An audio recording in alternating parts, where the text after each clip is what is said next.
It's a relationship, because spiritual direction is a relationship between a director and a directee, in which we mutually attune to God, God's presence, God's absence. And so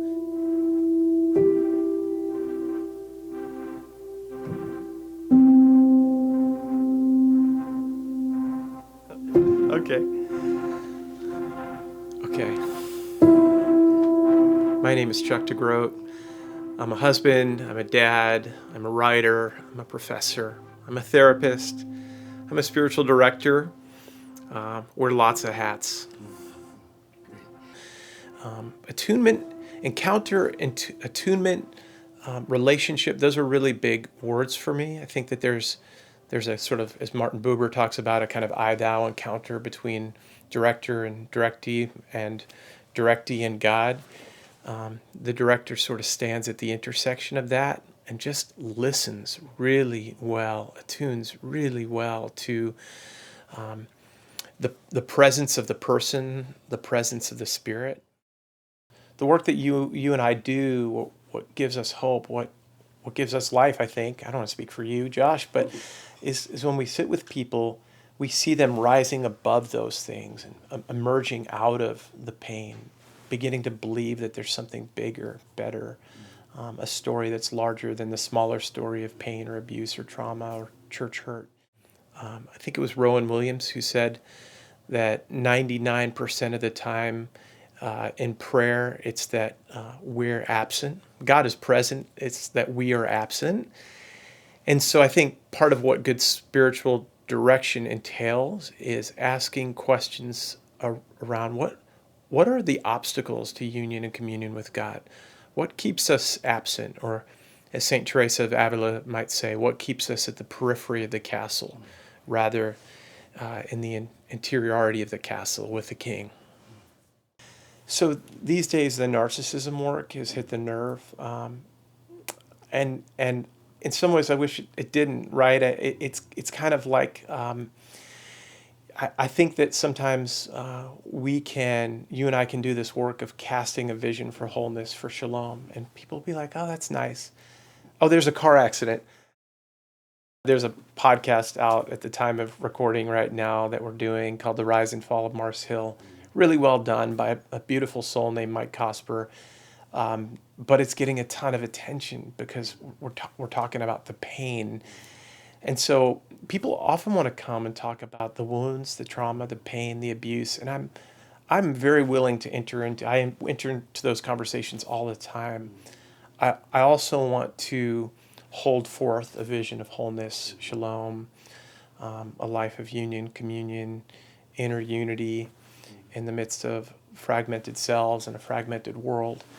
And but it turns out, and there's evidence for this, those books don't sell quite as well as the more salacious ones.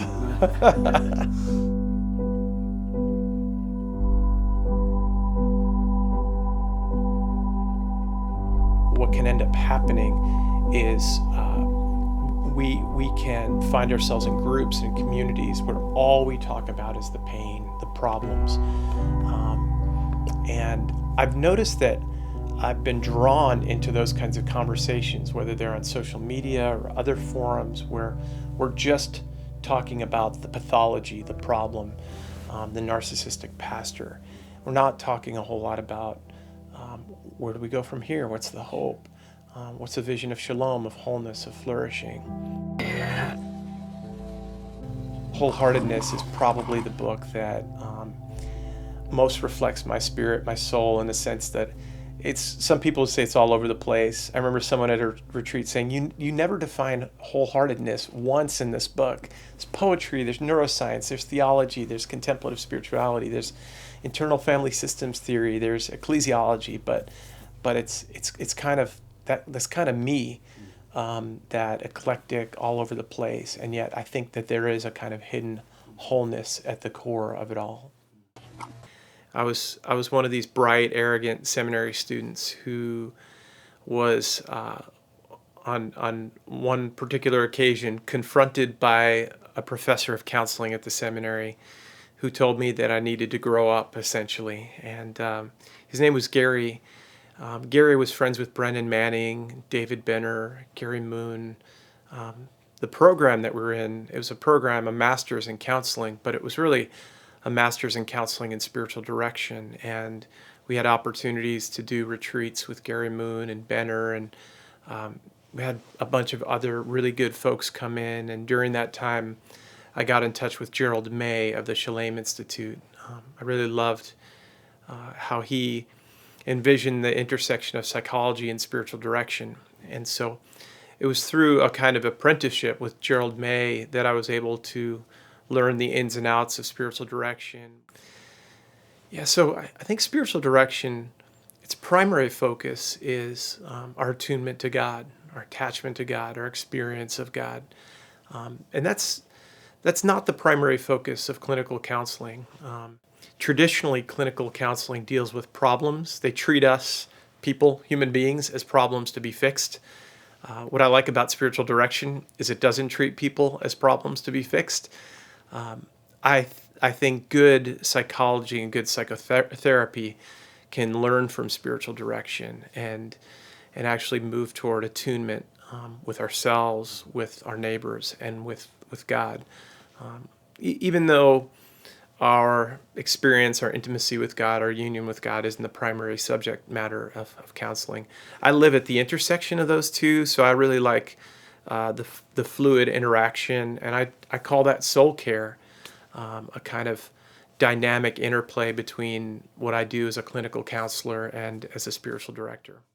Yeah, so I think for years I said that I did counseling and that I did spiritual direction, and then people would come to me and they'd say, "What are we doing right now?" And I'd say, "I don't know, because I'm an Enneagram 4, and I like the gray. I like kind of saying, I guess we're doing a little spiritual direction or we're doing a little counseling." Of late, I've really changed it to brand it as soul care, with the idea that there are times in our lives and on our journey, and there are particular seasons where we're more attuned to questions of the nearness or absence of God, the consolations or desolations.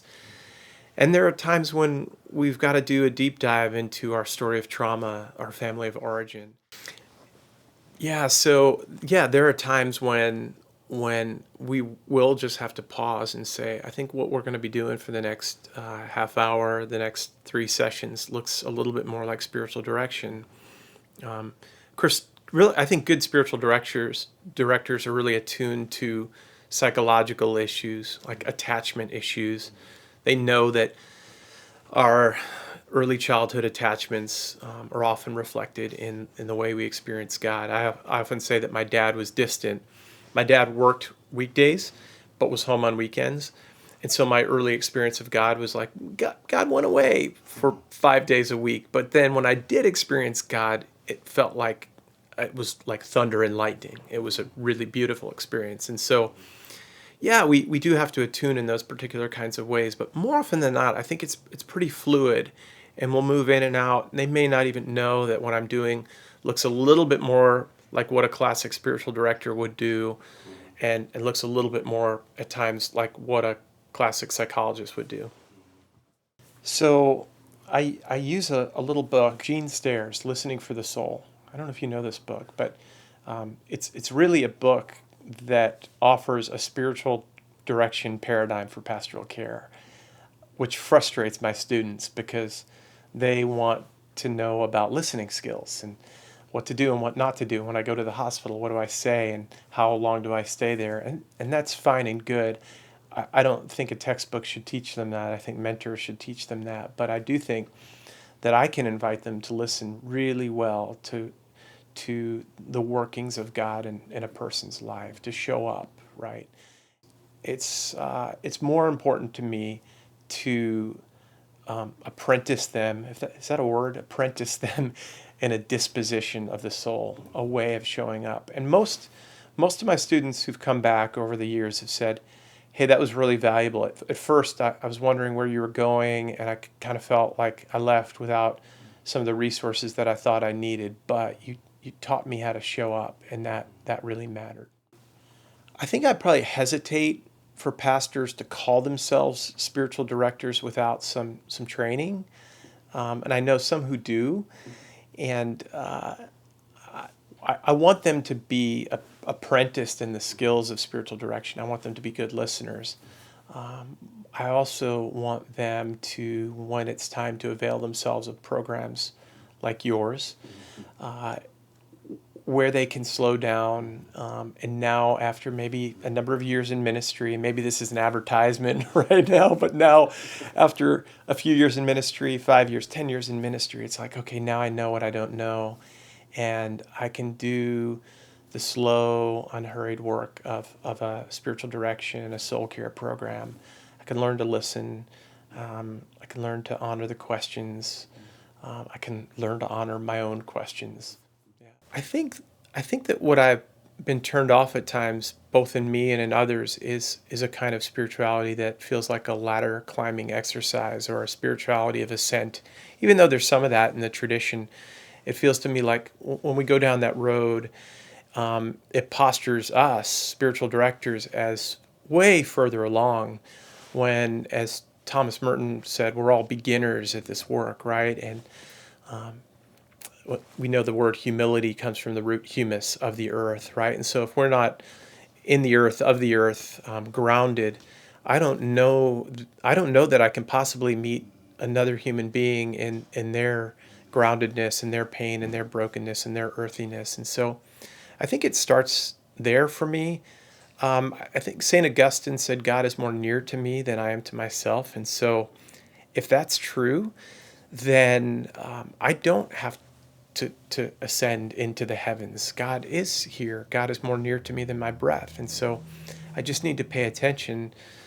And again, paying attention requires a kind of attunement. It requires us to notice the obstacles to attention.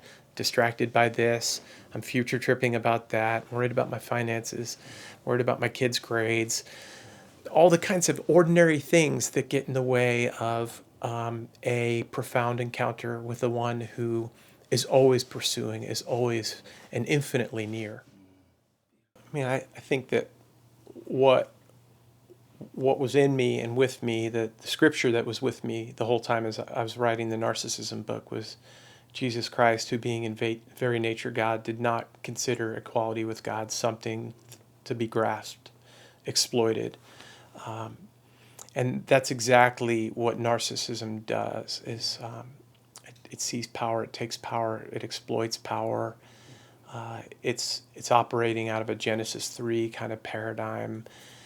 And I think Jesus flips the script, right? I think that's why, as I do the work, I think Jesus is the hope for me, right? Because there's a kind of dying and rising that has to happen in a person's soul, a dying to the ego, a dying to grasping, to exploiting, just the language that's used in various translations of Philippians chapter 2. Jesus refused to grasp. He refused to exploit. I think we're living in a time, and we've been living in a time. This isn't just the last few months or few years. We've been living in a time of,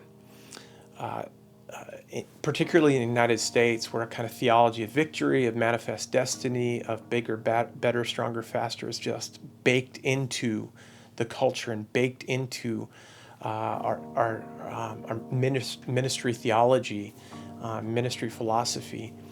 And so there's a lot of undoing, a lot of unlearning, a lot of deconstructing, to use an overused word, that has to be done. But that's the dying that leads to the rising. And I think hopefully a renewal in Jesus, a following after the one who refuses to grasp or exploit, the road of humility.